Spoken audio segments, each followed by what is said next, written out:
Hey, it's Alan. Welcome back. All right, now we're going to have some fun with titles and callouts. We'll need a little working example. In fact, what I'll do is I'll use the opening for this particular course, which starts out as this cover picture with the course title and logo and me on there, and then it fades to a blackboard.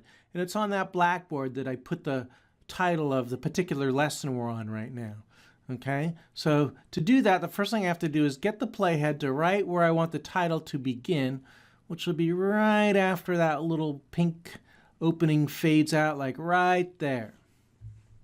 Then I need to come up here and click annotations, because titles and callouts are annotations, and there are different categories of them. These are callouts with like speech bubbles, these are plain arrows, these are shapes you can put on there, these are effects like highlight and blur, and then we have the squiggly line thing is the arrows that are kind of hand-drawn on there. And then you can actually put shortcut keys on there too. All right, but what we need is a title, so I'm going to come to this first one.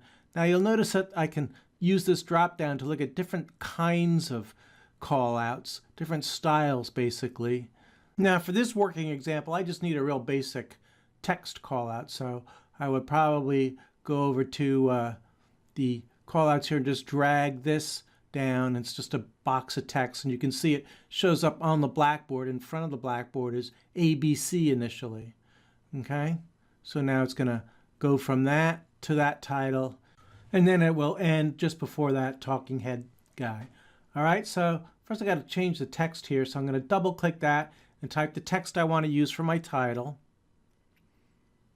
Okay, and then I can select all that text by pressing Control A or dragging the mouse pointer through it, and then choose a font and a size, okay, and a color over there to the right. I can tilt it a little bit, so that'll be my title. All right, so it comes in a little abrupt and runs a little long, so I'll shorten it a little bit here just by dragging that edge to the left. Okay, so it comes in, it shows, it's a little abrupt, so I'm going to click transitions here. I'm going to drag a fade transition down. All right, now when I play it, it will fade in the title, fade out the title, and then go on to the next clip. And that's perfect. That's all I need for that. Now let's say, suppose in this commercial I'm showing, I want to call attention to the actress driving the big old Chevy because she's my long-lost Aunt Matilda, and I want everyone to know it, so I want to put a call out on her there. So the first step is always to move the playhead to where you want to start the call out, just as it is with the title. Okay, so let's say I want to start it about there. I'm going to hit annotations in the squiggly line, and I'll drag one of these circle things down. Okay, so you see it on the timeline there now? When I come in, let me move it back a little. When I play from right here, you can see the circle gets drawn. It's not exactly where I want it, so I'll change the shape by dragging the edges a little bit. Okay? When I play from there, she comes on and the circle gets drawn, and so it goes.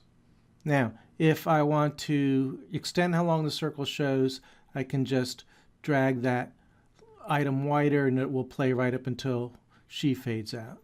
Okay, so in comes my Aunt Matilda. I circle her face because I'm so proud, and then when that scene's over, the circle disappears along with it. And actually I could make it fade out like that. Okay, it doesn't need to fade in because it's drawn on the way in, but you can make it fade out, a little smoother transition to the next clip. Hey, no yawning, you. All right. Now in the next lesson we're going to talk about producing your movie, and that will end up being the MP4 video that you publish online to a school or YouTube or wherever you're putting this thing. All right, see you over there. Thanks a lot for hanging in there with me.